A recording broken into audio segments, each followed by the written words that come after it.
म मञ्जुश्री हुँ। मैले चोभार खोज काटेर यो उपत्यकालाई मानिस बस्न योग्य बनाएको हुँ। म जनक, मिथिलाको राजा। ज्ञान, सत्य र धर्मको बाटो देखाउनु नै मेरो कर्तव्य थियो।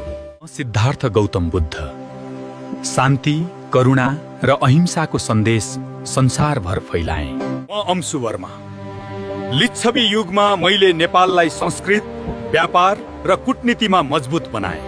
म अर्निको, नेपालको पगोडा कला चीनदेखि एसियासम्म पुर्याउने जिम्मा मैले उठाएँ। म राम शाह, गोर्खाको न्यायी राजा। मेरो शासनमा अन्याय सह्य हुँदैन थियो।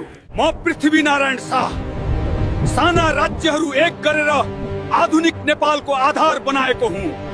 म बहादुर शाह, एकीकरणलाई विस्तार गर्दै नेपाललाई अझ ठूला भूभागसम्म पुर्याएँ। म भीमसेन थापा, राष्ट्रको स्वतन्त्रता र सेना सुदृढ बनाउन सदैव अग्रसर रहेँ। म बलभद्र कुन्वर, नलापानीमा अन्तिम साससम्म लडेर नेपाली वीरताको पहिचान बने। म भक्ति थापा, यो देशका लागि मृत्यु पनि मधुरै। म अन्तिम क्षणसम्म लडे। म जङ्गबहादुर राणा, कानुन र प्रशासनलाई आधुनिक रूप दिएका श्रेय म लिन्छु।